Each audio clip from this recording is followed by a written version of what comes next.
Peserta pelatihan menulis puisi, ikuti saja acara pada malam hari ini. Semoga nanti kita bisa intinya bisa apa sih puisi itu, bisa kenal dengan puisi, sekalian kita ngobrol bareng sama masternya ini, master puisi.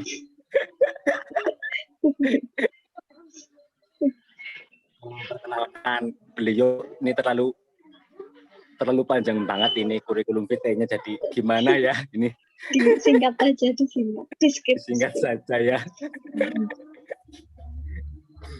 Beliau Bu Yanwi sudah melalang buana di dunia tulis menulis, yang sekarang sedang aktif di dosennya beberapa fakultas ini, banyak banget juga, saya nggak bisa satu persatu macanya. Ya skip aja, skip. Iya kan? Iya, biar panjang. Ini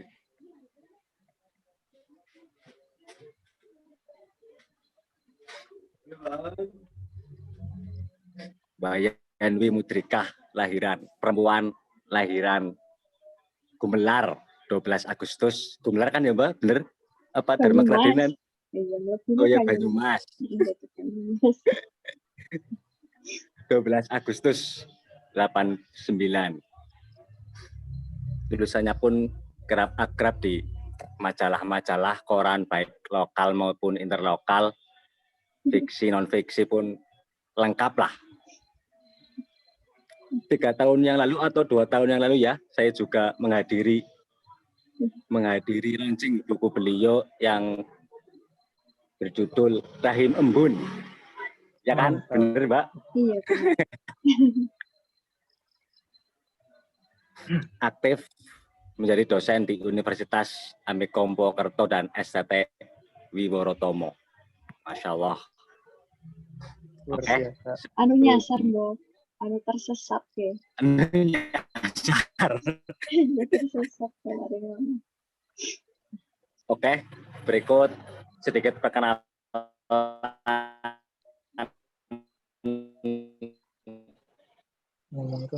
beserta teman-teman semuanya. Iya, ngobrol santai baik lah ya.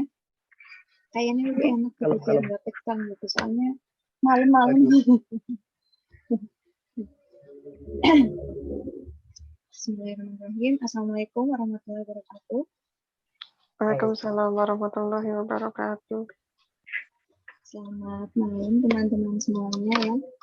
Salam kenal, ada Mbak Ani, Mbak Romini, Mbak Narti, Mbak atau Ibu, nggak tahu, atau D ya.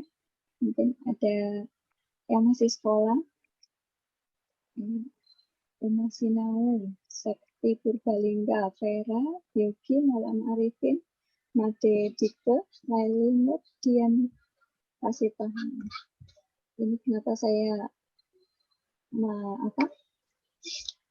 pengen kenal gitu ya, karena lebih apresiatif gitu, lebih apresiatif kalau kita itu memanggil nama ya, lebih kerasa gitu ya Mas Afid ya.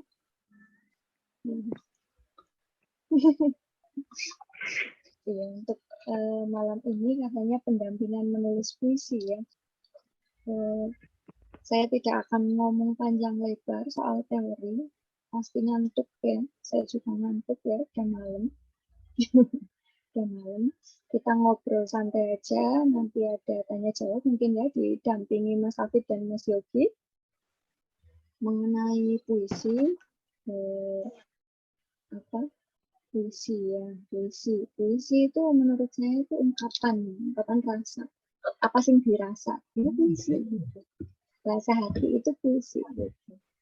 Nah, ketika masuk dalam teori bahasa, teori dalam bahasa Indonesia ya, puisi itu menjadi sangat beragam ya artinya. Ada yang mengatakan bahwa puisi itu kata-kata yang diindah-indahkan gitu ya. Ada yang membuat puisi memakai rima A, A, A, A, A, B, A, B, atau bahkan acak gitu ya. Bahkan ada puisi kalau dibaca itu bagus gitu ya, tapi secara kosakata itu biasa. Terus ada puisi yang diedit itu bagaimana? Ya puisinya ya terlalu banyak seperti yang di internet. Jadi ketika kita ngomong soal aplikasi, ya, ada media online, ada koran atau majalah itu nggak masuk gitu ya. Puisi kita nggak dimuat. Misalnya rujukan dalam di Banyumas ini, Radar Banyumas misalnya ya, kita standarisasinya Radar Banyumas. Saya kirim puisi ke Radar kok nggak dimuat ya? Atau puisi saya itu jelek atau bagaimana? Oh ternyata yang dimuat hanya yang terkenal aja. Sebetulnya bukan itu. Gitu. Tapi ketika kita ingin dimuat di Radar Banyumas, tentunya baca-baca dulu gitu. Puisi di Radar itu seperti ini, gaya bahasanya seperti ini, ideologinya, cara pandangnya seperti ini. Cobalah aku bikin gitu. Karena sekarang kalau kita menemukan puisi-puisi itu kan banyak sekali ya di YouTube, di blog gitu, musikalisasi puisi kita bisa dengerin aja, enak gitu didengerin ya. Tapi kosakatanya itu terlalu biasa gitu. Makanya ketika ada salah satu puisinya Aan Mansur ya, yang ternyata muncul dalam film AADC, Ada Apa Dengan Cinta, itu viral ya. Apalagi bikin baper ya filmnya ya. Itu jadinya tambah viral gitu. Karena mengena. Kemudian bukan hanya mengena saja, ternyata puisi itu maknanya mendalam. Satu. Yang kedua, bahasanya juga tidak basi gitu. Bahasanya punya ciri khas. Nah, ketika kita menulis sudah punya ciri khas, bisa menemukan oh ini puisi saya seperti ini. Gitu. Ternyata aromanya itu agak ke Joko Pinurbo misalnya, atau Sapardi Djoko Damono. Awal-awal kita mengadopsi dari beberapa penyair atau sastrawan di Indonesia. Nanti lama-lama menemukan sendiri ya, menemukan apa ciri khas tulisan kita. Itu untuk puisi. Jadi kalau ngobrol soal puisi itu bukan hanya sekedar kata-kata yang diindah-indahkan gitu, tapi bagaimana ketika puisi itu bisa menjadi tadi ungkapan rasa ya kita sebagai manusia dan mayoritas muslim ya di Indonesia beragama Islam. Ini saya harus menulisnya seperti apa? Apakah kalau puisi-puisi religius itu ditulisnya harus muncul kata Tuhan, muncul kata dia, nya gitu ya, biasanya pakai nya, m-nya besar atau n-nya kecil, atau d-nya besar atau d-nya kecil. Tapi saya juga menemukan dalam puisinya siapa-siapa gitu, jadi perdebatan panjang gitu ya. Kemudian saya ingin menulis puisi seperti Jalaluddin Rumi. Saya ingin menulis tentang sosial. Apakah saya harus memunculkan kata-kata sosial gitu ya? Misalkan ada kalau dinas lingkungan itu kan ada apa semacam apa sih kata-kata jargon mungkin ya. Nah, gimana kalau kita sebagai penulis seorang penyair gitu? Bagaimana? Nah, itu hanya dari puisi itu kalau kita mau mendiskusikan itu menjadi panjang lebar. Makanya karya sastra itu bermanfaat ya. Ada fungsinya kita masuk ke ranah fungsi. Bermanfaat, bisa menghibur, ya. Minimal itu perasaan kita plong ya dengan kita menuliskan. Sekarang kan media sosial gencar sekali ya teman-teman ya. Bapak Ibu teman-teman, media sosial itu gencar sekali. Yang tiba-tiba nggak bisa ngomong ya, yang nggak bisa nulis sekarang hebat sekali ya, nulis di story WA, Instagram, Facebook, Line, Twitter dan seterusnya gitu. Jadi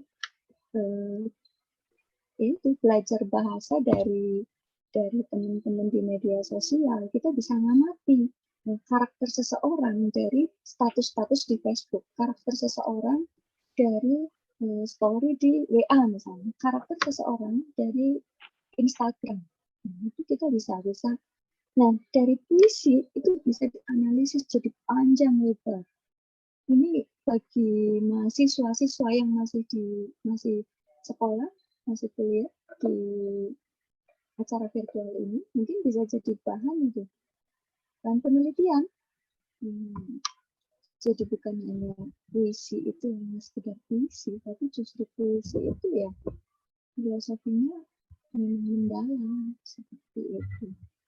Nah, puisi yang bagus seperti apa? Ya, nanti kita diskusi. Ya, mungkin pengantarnya itu dulu ya, panjang lebar ya, Mas Hafid dan Mas Yogi. Silakan. Saya kembalikan ke orang itu.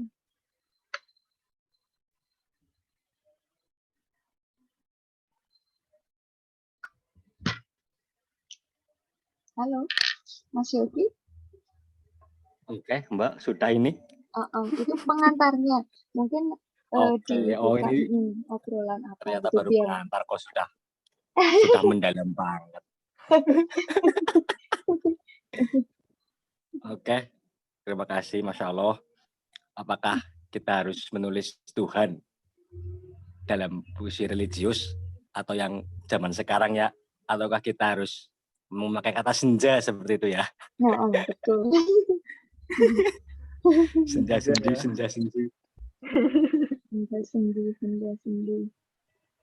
Oke, buat teman-teman peserta, tadi kita sudah mendengar baru sedikit saja pengantar, tapi silahkan untuk ada yang dipertanyakan, tanyakan saja karena tadi katanya kita santai saja seperti itu. Nanti juga ada beberapa giveaway buat yang bertanya dan yang terpilih oleh panitia seperti itu. Monggo, mau lewat voice atau lewat chat juga bisa.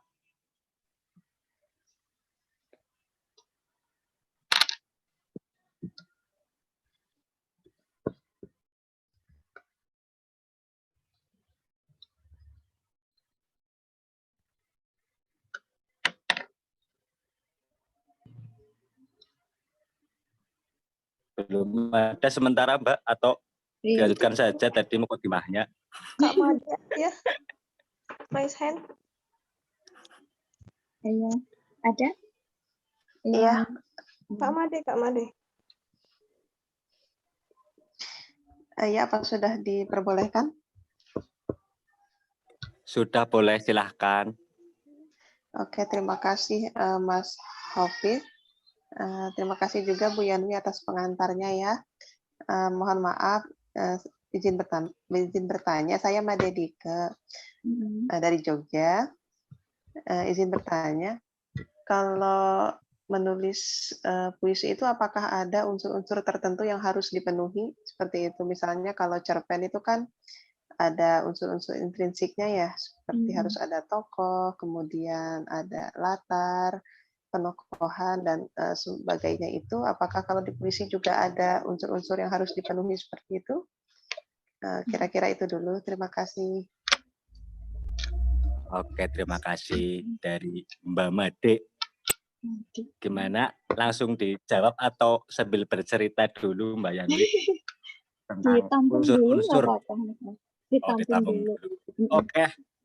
Barangkali ada yang menyambung. Tampung menjadi catatan di sini. Oke, izin bertanya sudah boleh? Dulu apa mana? Oke. Satu lagi, silahkan. Ya. Oke, saya Maulana Arifin dari Kepasen. Selamat malam semuanya. Selamat malam Ibu Yanwi. Semoga sehat selalu di rumah. Izin bertanya terkait bagaimana membuat puisi tematik untuk keperluan lomba atau event-event tertentu. Apakah itu perlu treatment khusus ketika membuat puisi tematik? Begitu pertanyaannya. Terima kasih. Oke. Oke, masuk 2 pertanyaan. Saya sudah tampung ya.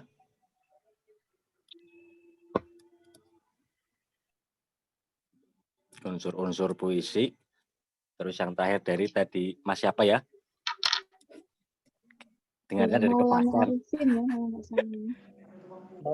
Tematik, tentang tematik untuk lomba. Oke, dilanjut dulu ya Mbak. Oke, lanjut. Siap.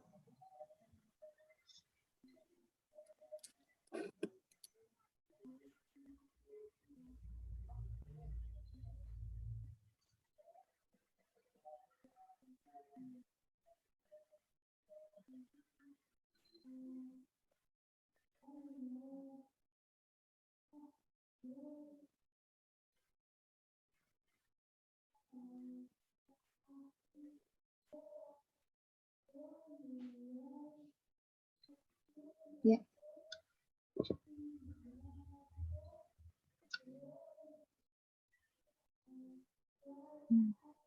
Halo, Mas Hafid. Noise ya. Masuk. Ya, masuk lagi ke Noise. Mbak Dewi dari Aceh.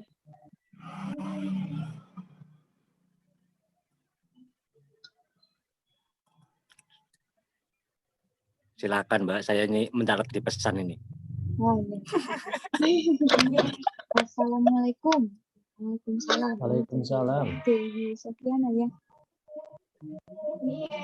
Salam kenal Mbak Yani. Saya mau nanya, puisi yang baik itu apakah yang dibuat dengan diksi yang rumit dan suka dipahami ala penyakir yang nyanyi banget, atau bisa dibuat dengan bahasa yang sederhana dan diksi yang wajar sesuai tema. Puisi yang baik ya.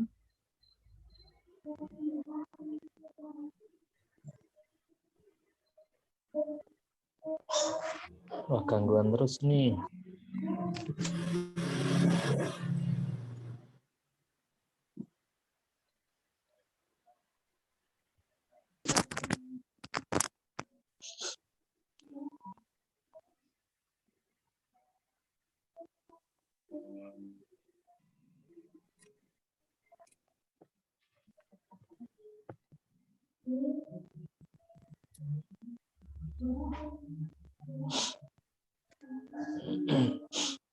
Ya, ada pertanyaan lagi ini ya dari Diah Wihartati. Mas Han.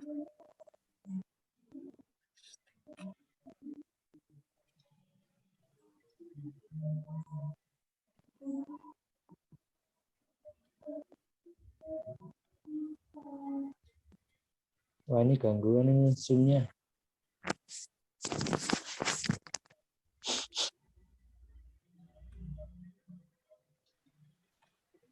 Nah, ini dari Diah Wihartati.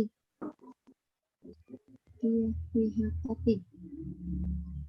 Saya Diah dari Kembaran. Ya. Boleh tidak kita menentukan judul puisinya di akhir? Menentukan judul di akhir. Saya dengan judul ya. Bagaimana sebaiknya kita mengkaitkan tema dengan judul yang kita pilih?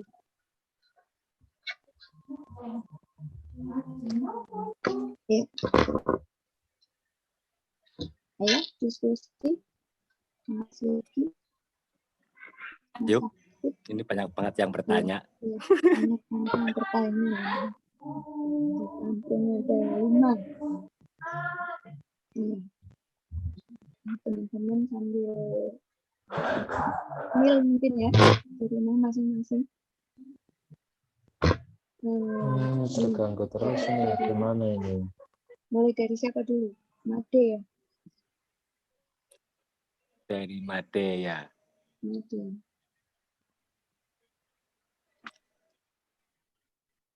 Oke. Apakah ada kriteria? Terserah mbaknya saja lah, mau dari mbaknya dulu. Ayo. Dari Made dulu. apakah ada kriterianya? Intinya apakah ada tokohnya ya untuk puisi, cerpen, novel. Sebetulnya sama ya. Ada Gangguan ini ya, Kak. persoalannya, ya, ada masalahnya, Sendat-sendat terus ini. tokohnya, ya, ada tokohnya, subjek, predikat, objek ya. Subjeknya mana, predikatnya mana itu kalau kadang-kadang udah nggak memperhatikan itu ya, jadi asal nulis di upload di Instagram misalnya rutin, jadinya semacam ini puisi digital atau sastra cyber. Misalnya seorang mahasiswa dia memotret lingkungan sekitar ya, misalnya dia hidup di lingkungan yang mayoritas petani di sana atau karyawan pabrik, dia memotret pabrik tersebut, kemudian orang yang sedang bekerja di sana, karyawan, kemudian dia narasikan dalam bentuk tulisan, nanti muncul di Instagram, gitu ya. Jadi media sosialnya itu lebih bermanfaat ya, daripada hanya post fotonya artis gitu, atau mungkin untuk makanan media sosial. Anak-anak sekarang itu dia melakukan banyak hal gitu, yang mana pokoknya pengen eksis di Instagram, jadi selebgram gitu. Ada semacam itu. Jadi untuk menulis puisi secara kriteria itu ada kriterianya. Tetapi kembali lagi, ketika kita nulis ya boleh masuk dalam ranah teori, itu kita semacam apa sih, bikin kerangka gitu, tokohnya siapa, masalahnya apa, kemudian baru ditulis ya. Nanti menggunakan majas apa enggak ya, ada metafora seperti itu gitu.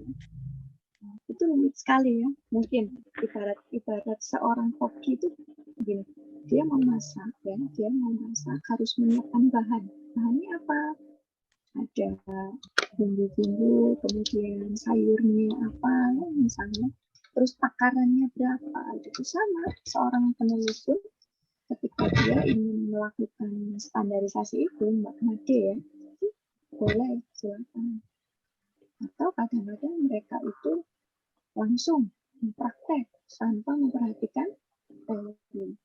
Misalnya kita bisa mengamati teman-teman yang jurusan sastra dengan teman-teman yang tidak belajar sastra. Gimana kira-kira? Penulis itu banyak lahir dari jurusan sastra bukan? Sudah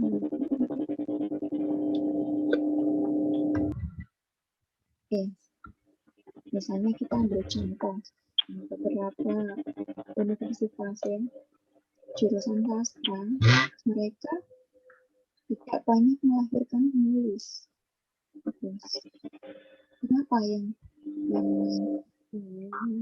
tidak mengenal jurusan sastra justru mereka menulis? Karena yang tidak di jurusan sastra, mereka tidak jurusan sastra, belajar sastra Indonesia, sastra Inggris, sastra Jawa dan seterusnya, itu ini udah tulis aja itu, mereka nggak belajar teori. Nah, apakah salah? Tidak. Nanti kerjaannya kritikus itu, ketika karya itu diapresiasi, ketika karya itu kritik. Jadi tugas kita nulis saja, boleh pakai standar tadi kriteria, harus AB atau AAA gitu ya, bahkan melenceng dari itu, jadi bikin inovasi sendiri, karena karya sastra itu sifatnya multi interpretasi, banyak penafsiran. Suara kurang jelas? Oh, bingung ya. Oke, sudah bisa didengar ya? Sudah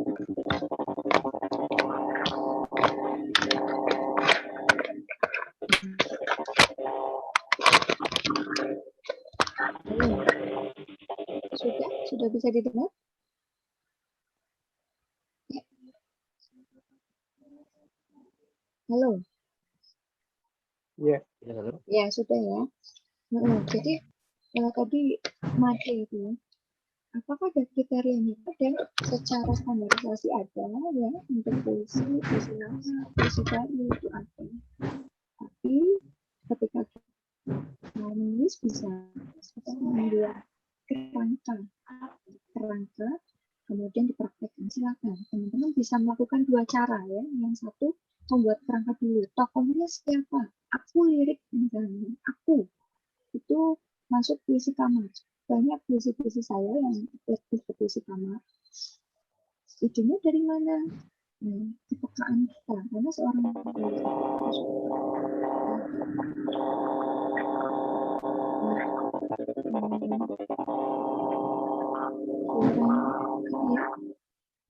bisa didengar? Halo? Bisa didengar ya?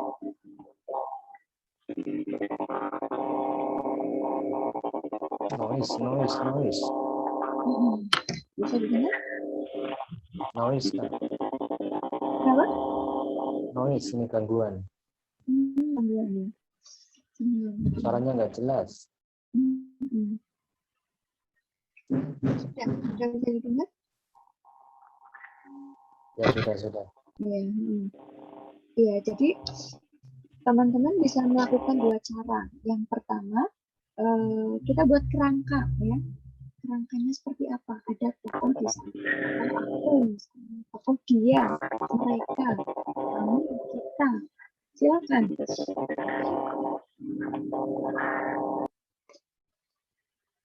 Ya, persoalannya apa? Misalnya dispesifikkan, kita mau membahas soal apa? Sosial, politik, agama, ataupun cinta misalnya ya. Kemudian kita menganalisa dari permasalahan-permasalahan di Indonesia, kemudian jadi karya puisi, itu bisa. Jadi melakukan dua cara. Yang pertama, nulis saja, praktek langsung. Yang kedua, itu tadi. Atau sebaliknya ya, yang pertama pakai teori, ya kita melakukan aturan-aturan secara ilmiah, aturan secara ilmiah nulis puisi. Satu bait terdiri dari 4 baris misalnya, 4 baris gitu. Silakan bisa melakukan itu. Ya, terutama untuk teman-teman yang tidak punya basic sastra, bisa melakukan itu. Tapi kalau merasa kesulitan, ya itu mungkin bisa kolaborasi dengan teman-teman yang belajar sastra. Nah, melakukan dua cara itu tadi.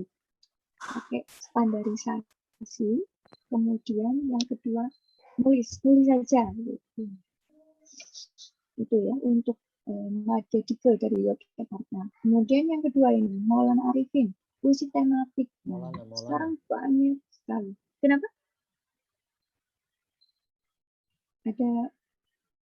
Ada ini? Iya, suaranya nggak begitu jelas ya.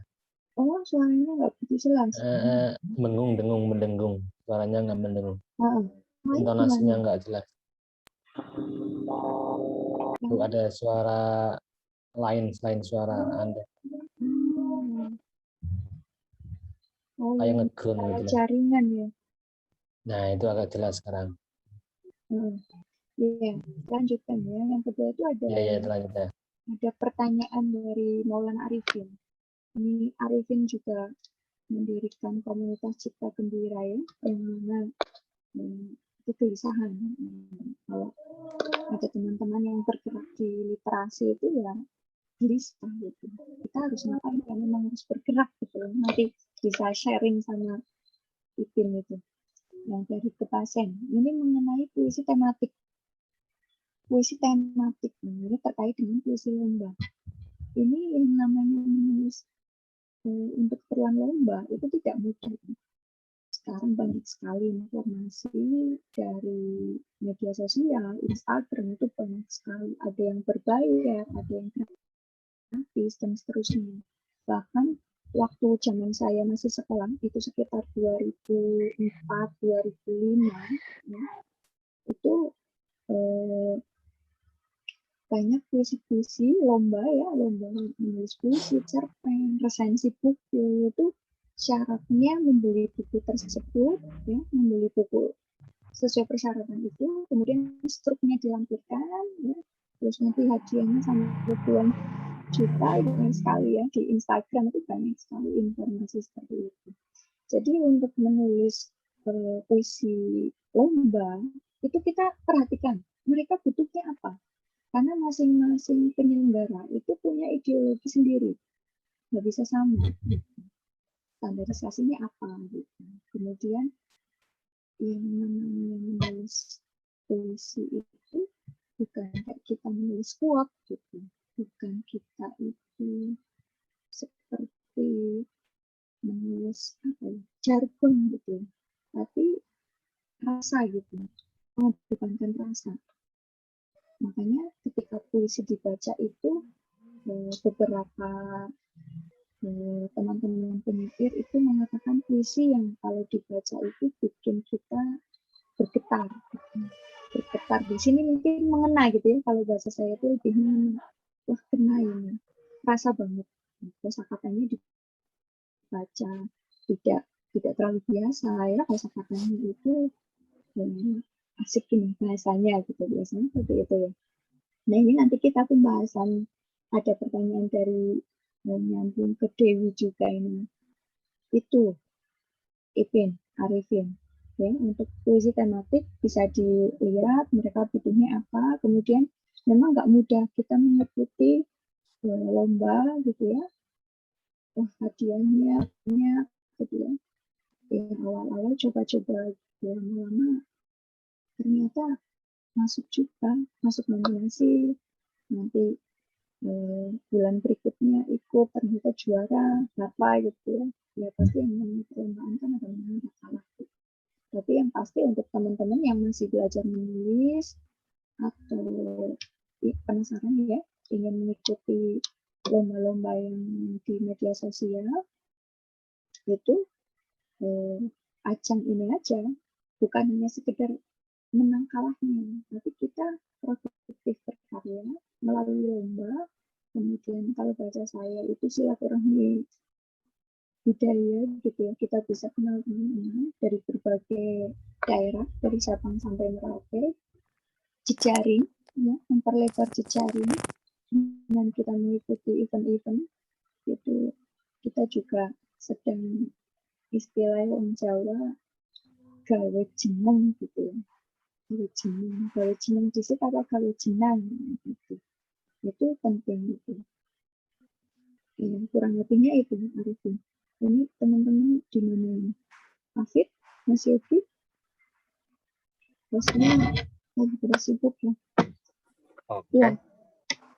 Selanjutnya tentang Baik, Bu. Terima kasih atas unsur puisi.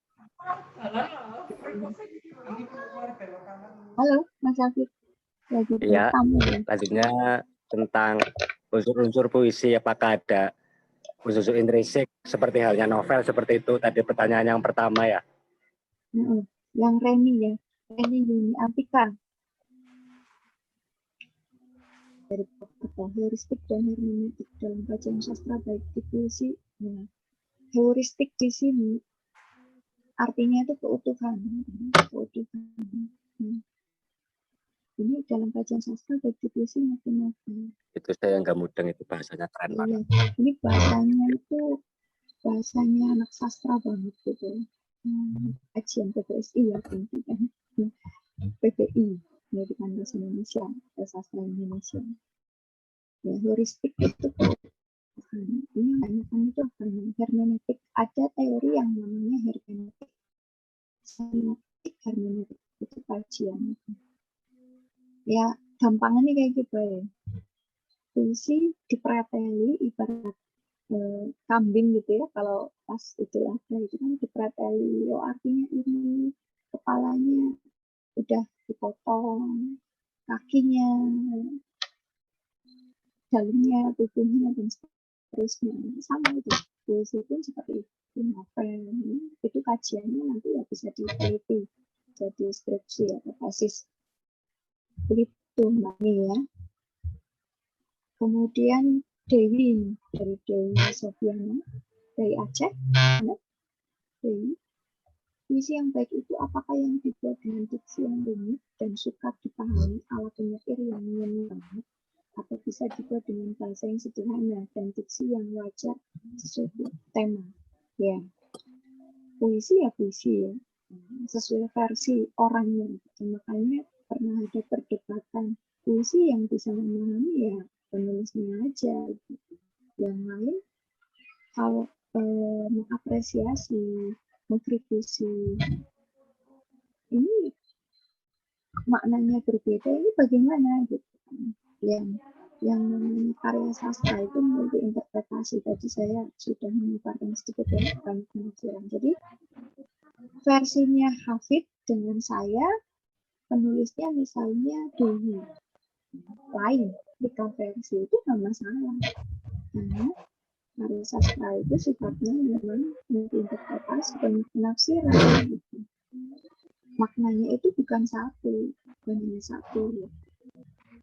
Kemudian mungkin muncul pertanyaan, aku susah ini puisinya ini karena rumit, bahasanya susah. Makanya itu kita perlu belajar bahasa, misalnya buka kamus gitu ya, buka kamus. Kemudian perlu didiskusikan dengan teman-teman. Gitu. Mungkin bisa kumpul itu tadi, ada SKM ya, ngumpul-ngumpul dengan teman-teman yang suka puisi, nanti didiskusikan bareng seperti itu. Jadi kita ada gambaran suka puisi tapi dipendem gitu, nggak ditulis, terus kurang dijaring, itu juga kita pasti kurang pengetahuan kan gitu tentang puisi. Makanya gimana caranya, mungkin ada seminar gimana tuh, apalagi ini online sekarang ini banyak sekali ikut. Intinya bisa belajar dari mana aja menurut saya. Kita buka-buka di media sosial, di YouTube, ada digandrungi anak-anak muda, misalnya puisi-puisinya Firsa Besari gitu kan. Kalau bahasa teman-teman itu baper banget gitu ya, puisi-puisi cinta, itu nggak masalah. Itu nggak salah juga. Jadi masing-masing memang sudah punya ciri khas sendiri, sudah punya karakter. Ini seperti ini. Ada lagi ada tuh YouTube-nya vlognya senja itu banyak sekali ya di YouTube itu ya, dengerin tuh enak, bahasanya sederhana gitu. Jadi menurut saya menulis saja, menulis gitu. Ya langsung praktek, kemudian diskusi. Jadi jangan terlalu terpacu sama teori. Seperti halnya Mas Hafid itu. Mas Hafid itu sering bikin acara juga ya dengan teman-teman, baca puisi gitu, dipublikasikan dengan teman-teman sambil ngopi, sambil baca puisi. Jadi seni itu ya bikin nggak bikin nggak monoton gitu ya, baca puisi sambil sahur kemudian direkam sendiri, bikin video gitu, itu Mbak Dewi. Jadi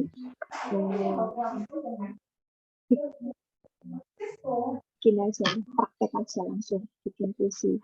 Jadi puisi yang baik itu yang seperti apa? Apakah yang sesuai standarisasi? Itu subjektif ya, sifatnya itu subjektif. Masing-masing sastrawan, penyair itu punya makna yang punya mengartikan versi mereka. Tapi pada intinya sebenarnya sama. Cuma mereka punya apa, punya pengalaman sendiri, ya, pengalaman terhadap puisi. Kenapa mereka menulis puisi? Kan gitu. Apakah puisi tasawuf, ya, itu ilahian, gitu kan? Dan patah hati, puisi patah hati, puisi cinta. Itu juga kalau kita hubungkan, ya, dengan cinta manusia pada Tuhan semesta, itu juga nyambung. Makanya ketika menulis puisi itu ada sumber-sumber yang nantinya jadi rujukan kita, bukan hanya sekedar menulis. Yang awalnya tuh nggak suka baca jadi senang baca. Ya, oke. Ini dari dia. Ini ya dari ada 2 lagi yang masih ketilep ini. Iya, dari dia.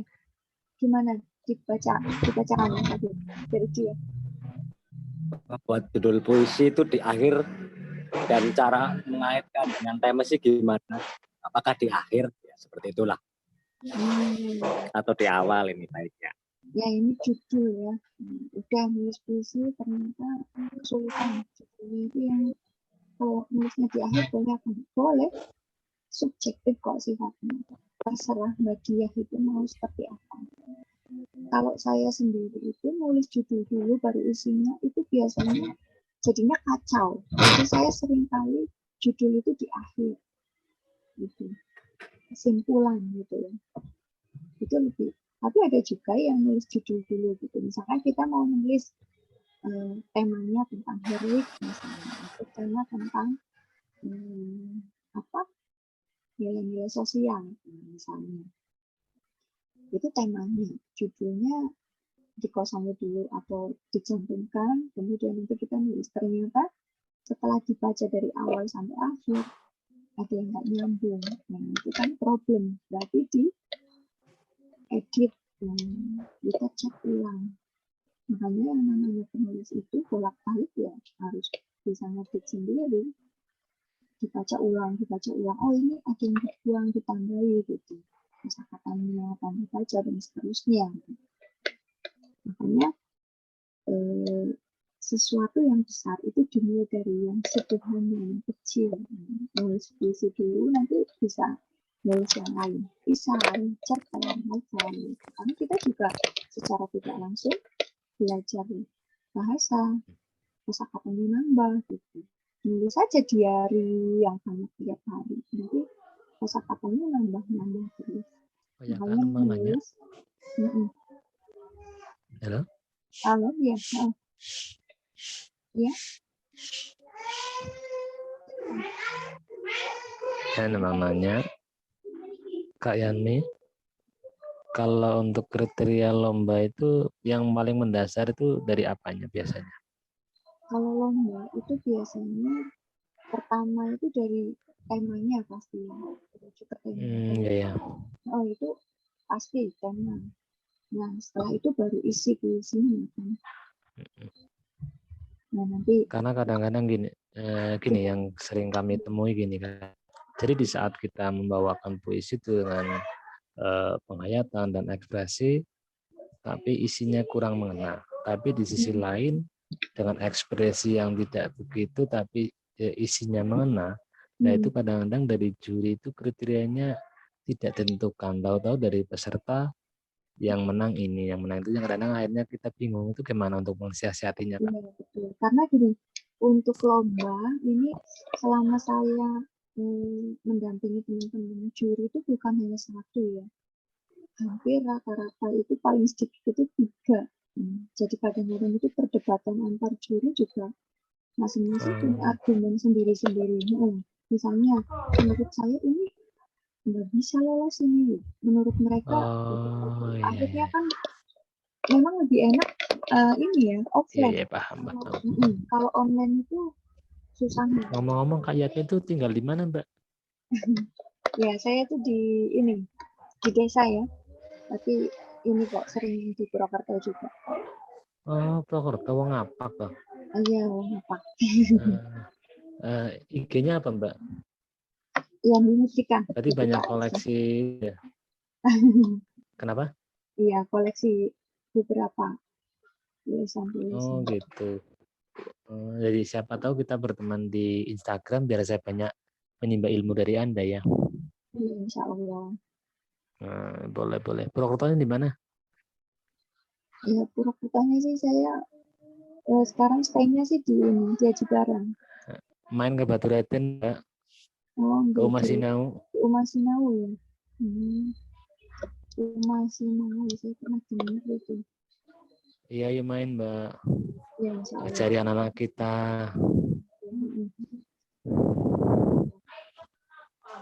Berarti ini ya aktivitasnya dengan anak-anak yang literasinya.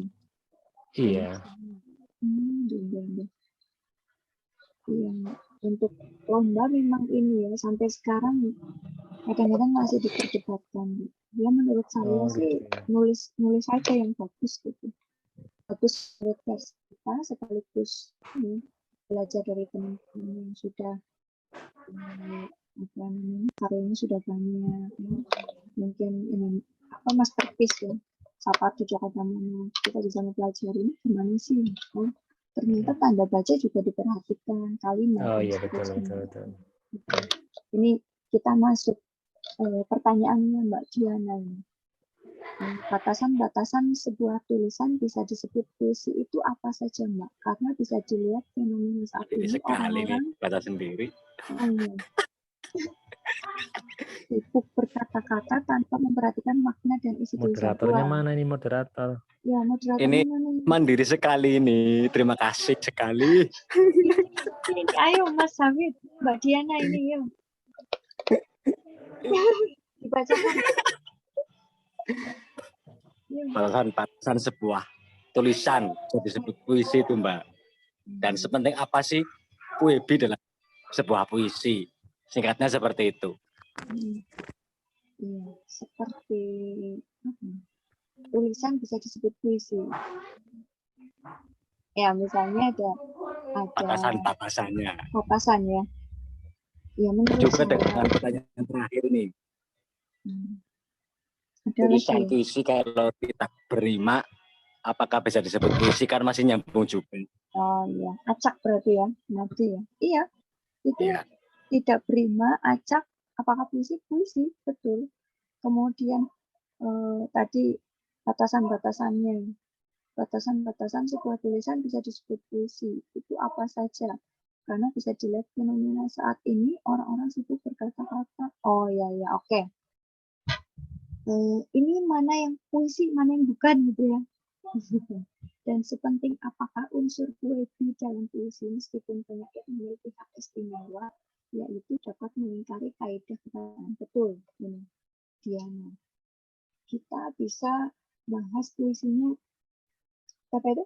Sutarji Kolsumpahri, Bang Tarji ya. Kadang-kadang ini Bang Tarji atau Pak Tarji, Pak Tarji. Ya, puisi Sutarji Kolsumbahri itu kan banyak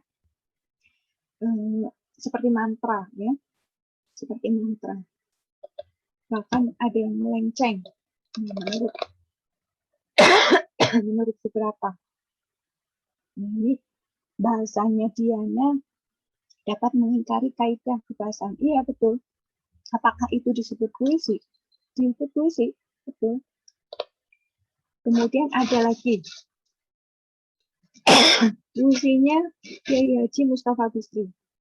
Waktu itu diperdebatkan ya dengan teman-teman MHM Najib dan seterusnya. Bahkan dikiranya itu kayak pidato. Jadi perdebatan juga. Tapi akhirnya disepakati bahwa itu puisi.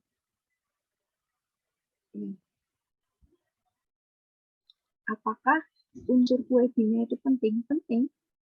Penting sekali. Makanya teman-teman yang masih pemula menulis itu dimulai dari menulis puisi. Kita belajar tentang bahasa, tanda baca tadi yang saya sudah katakan. Kemudian kosakata yang kadang-kadang itu bikin kita rumit banget gitu ya. Jadi bisa belajar dari situ. oh ini kok puisinya susah dipahami ya, rumit berarti kan menurut versi kamu gitu. Menurut versi media online misalnya bahasa-bahasa.co itu. Nah ini puisinya bagus sih, tapi diartikan kok susah gitu ya. Ini diartikan itu bebas sama kalian, sama teman-teman, tentang maknanya. Isi tulisannya apa? Nah, terserah kalian kan gitu. Makanya puisi itu misal kita baca itu bisa ketika kita memahami misalnya tulisannya Aan Mansur. Dia lulusan dari mana? Backgroundnya apa? Latar belakangnya apa? Nanti ketemu semua itu. Oh, ternyata bacaannya ini. Ternyata ini. Udah ketemu semuanya. Gitu. Nah, dari situlah kita bisa memaknai karya-karyanya dia, karya-karyanya beliau. Sama halnya, misalnya tadi Kiai Haji Mustafa Bisri Gusmus. Siapa yang tidak kenal Gusmus ya? Karya-karyanya diartikan.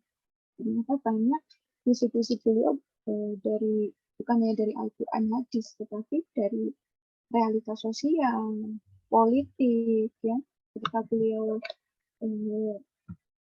waktu itu ditawari untuk bergabung gitu ya di dunia politik, beliau tidak mau. Saya mending sekarang ya, sampai sekarang masih di pesantrennya beliau ya, sampai sekarang masih menulis, melukis juga beliau gitu. Jadi batasan-batasan sebuah tulisan ya bisa disebut puisi itu menurut saya itu puisi itu tak terbatas ya, tidak ada batasan-batasan gitu. Makanya ketika kita mau nulis terlalu terpacu dengan teori itu malah nggak nulis-nulis. Coba tanya teman-teman yang nulis itu, mereka mau nulis misalnya seorang anak ya, ketika dibatasi sama orang tuanya pasti dia akhirnya susah bergerak mau ke kanan apa ke kiri. Makanya merdekakan dulu gitu, dirinya dimerdekakan. Sama ketika kita menulis, udah biarkan dulu dia nulisnya apa. Oh, usianya masih belasan tahun, misalnya 15-16 tahun, dunianya masih itu, biarkan gitu.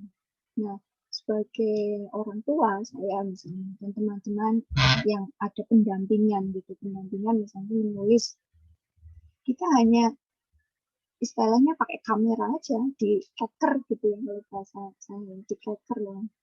Oh, sejauh ini bacaan mereka ini, nanti biar ada input ya, coba baca karya ini, coba baca karya ini, nanti kan pengetahuannya tambah, ilmunya nambah gitu. Makanya aktivitas menulis tidak akan lepas dari membaca.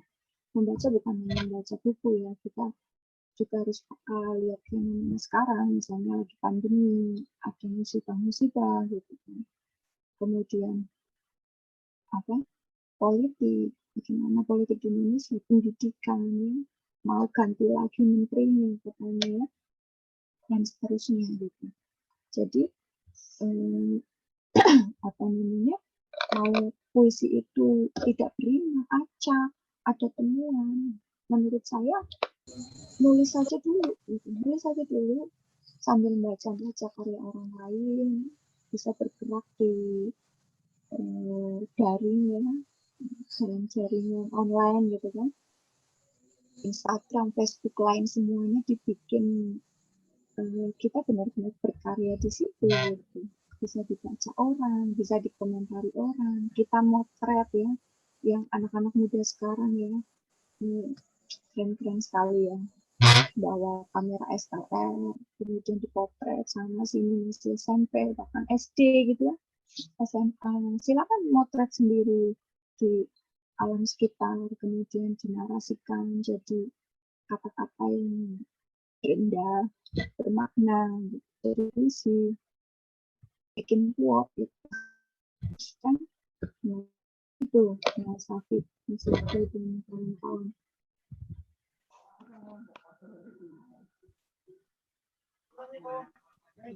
Oke, terima kasih.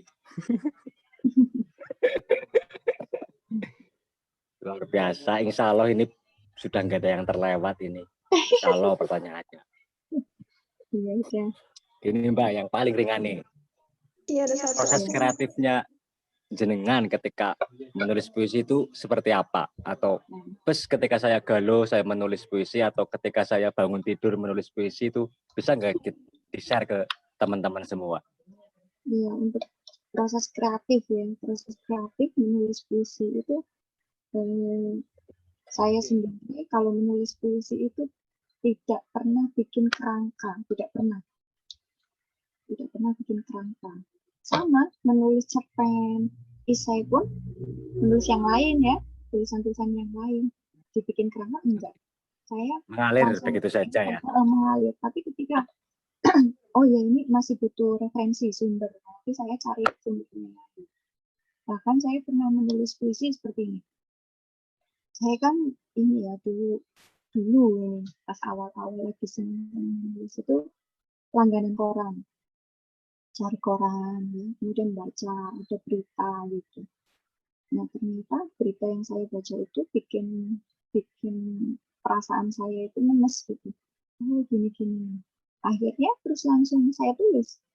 Nah, terus saya baca ulang, tulis lagi gitu ya. Ada yang saya tambahin, udah jadi puisi. Gitu. Jadi puisi. Jadi menulis puisi itu bukan hanya sekedar rasa gitu ya. Ketika kita jatuh cinta, patah hati, bukan hanya itu gitu. Tapi dari sisi patah hati itu bukan misalnya gini, patah hati itu kan misalnya patah hati laki-laki perempuan.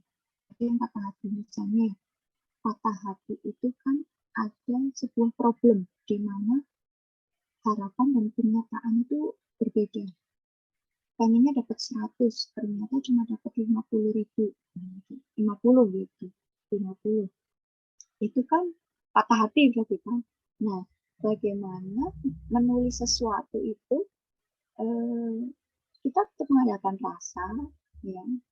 Biar itu tadi, biar puisinya bergetar gitu. Makanya ketika proses saya menulis itu, ya ketika saya itu ini bapernya itu kita baca sesuatu, ya.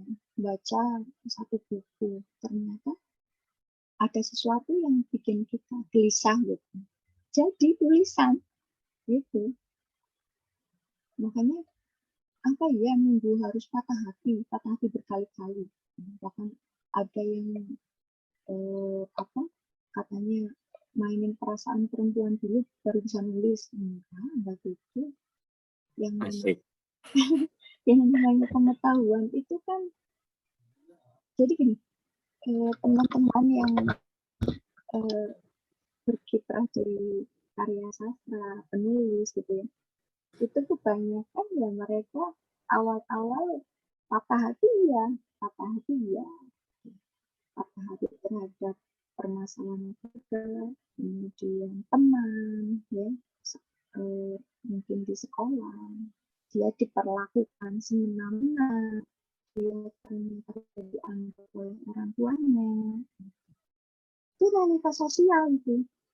Saya pernah menemukan seorang anak laki-laki yang ternyata bapak ibunya itu nggak pernah peduli, bahkan ibunya itu maaf ya dalam tanda kutip seorang PSK.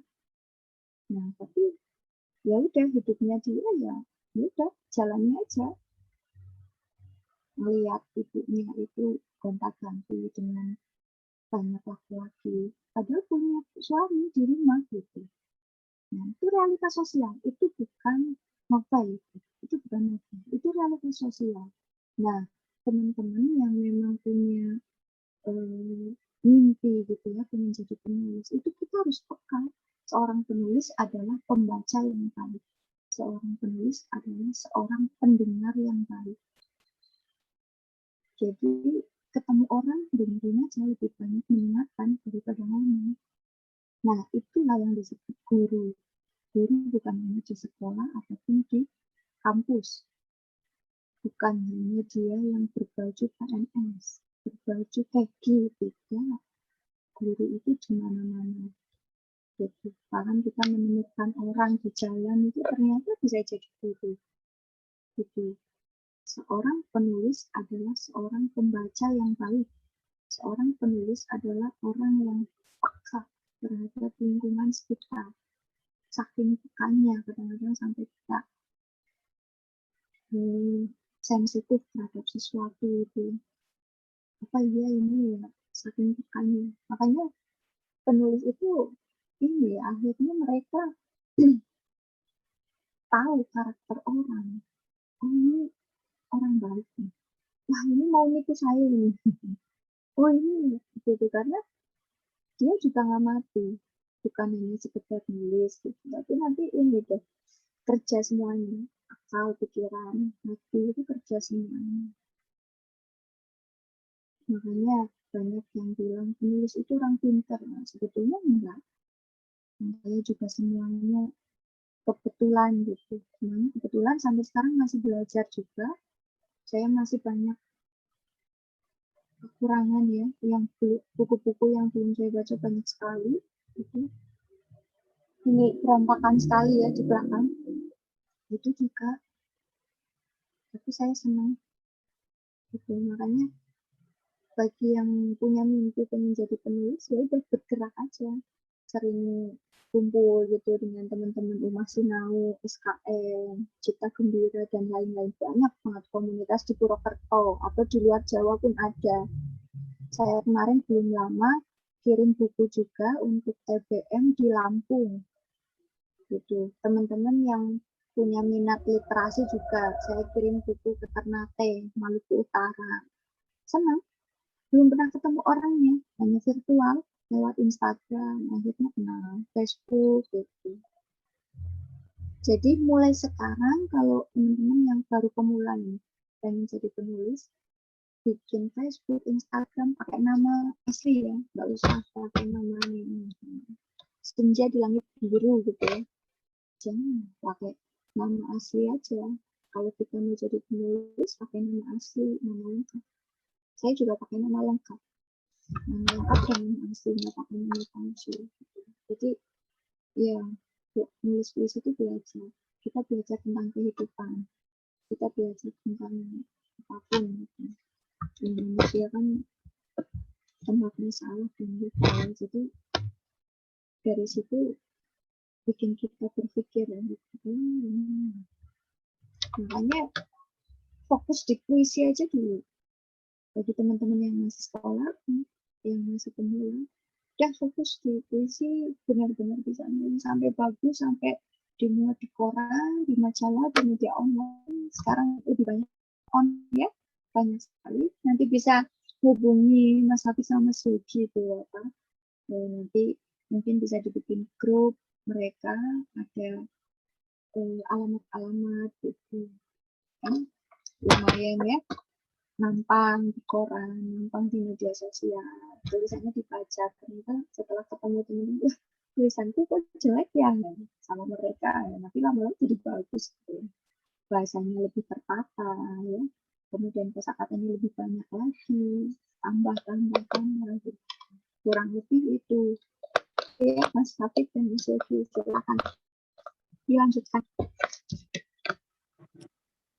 Oke, terima kasih.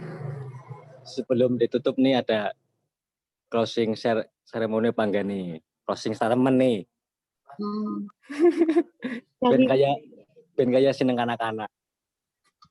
Dari Mas Yogi mungkin sama satu dulu, nanti saya melengkapi. Oke. Dari teman-teman SKM. Oke, tadi penulis yang baik adalah pembaca yang baik. Penulis yang baik adalah pendengar yang baik. Yanwi Mutrika 2021.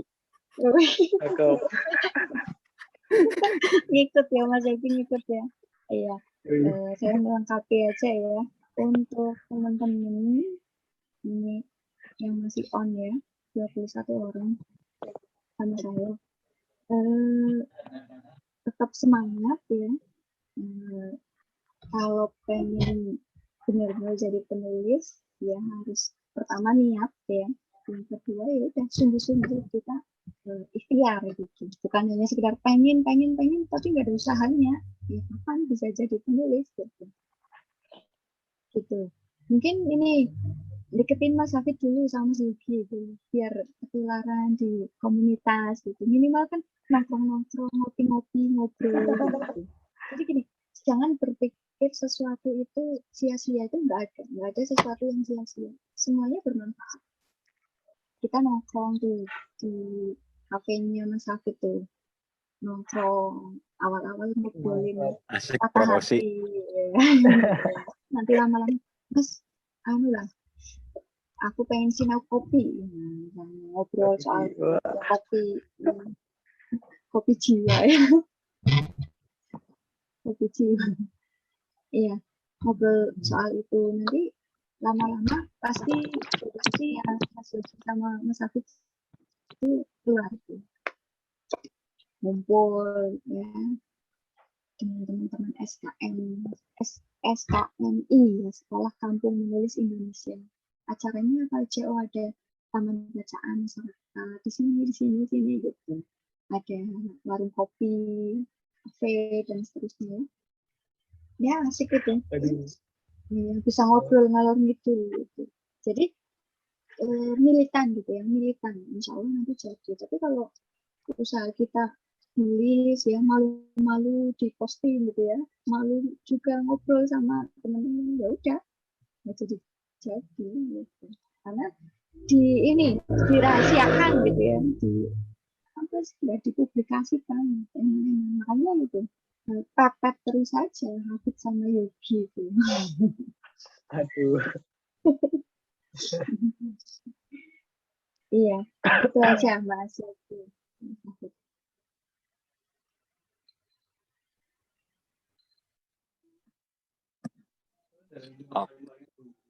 Oke, terima kasih teman. Terima kasih juga Mbak Yani Mutrika atas sharingnya pada malam hari ini. Semoga sehat selalu ya, kuat menjalani ibadah puasa dan menjadi ibu yang baru.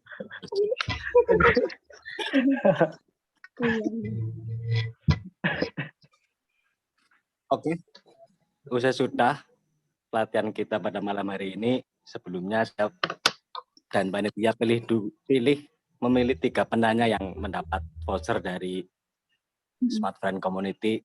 Smartphone Community juga sangat mendukung kegiatan para pemuda yang kreatif seperti itu.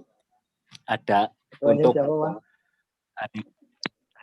ini dicatat ya, Mas Yogi yang dapat voucher.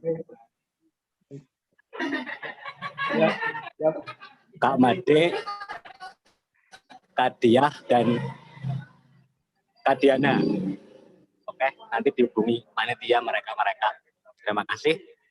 Ini ditutup apa bagaimana ini? Apa mau ngobrol asik dulu? Foto.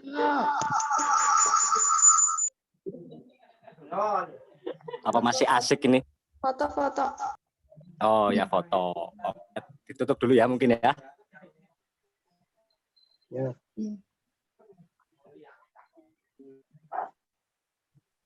Oke, terima kasih buat teman-teman semua yang latihan pada malam hari ini. Selamat menanti puasa dengan prasmanan diksi karena sudah makan puisi kita pada malam hari ini. Oke, ayo.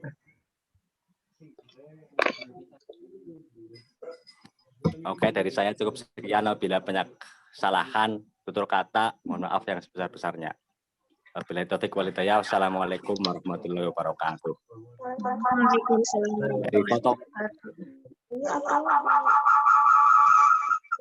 Di on kan kameranya. Kamera.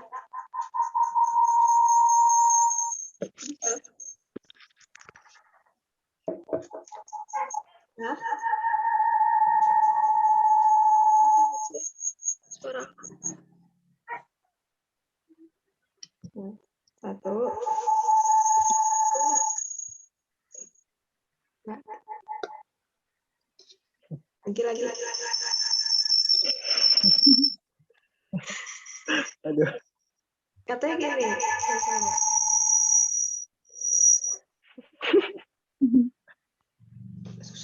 Aduh.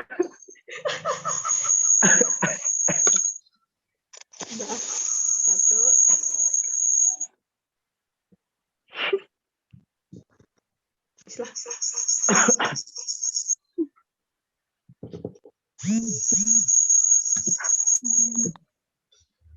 Sudah apa belum ini? Udah kali lah.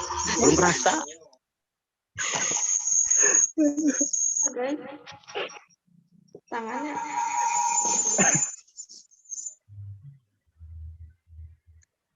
Sudah. Ya. Aduh.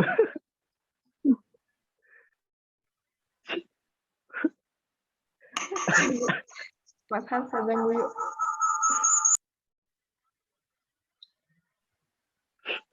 Aduh.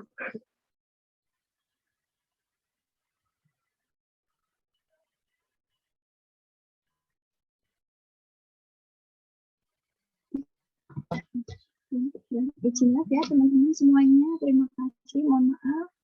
Assalamualaikum warahmatullahi wabarakatuh. Waalaikumsalam warahmatullahi wabarakatuh. Assalamualaikum warahmatullahi wabarakatuh.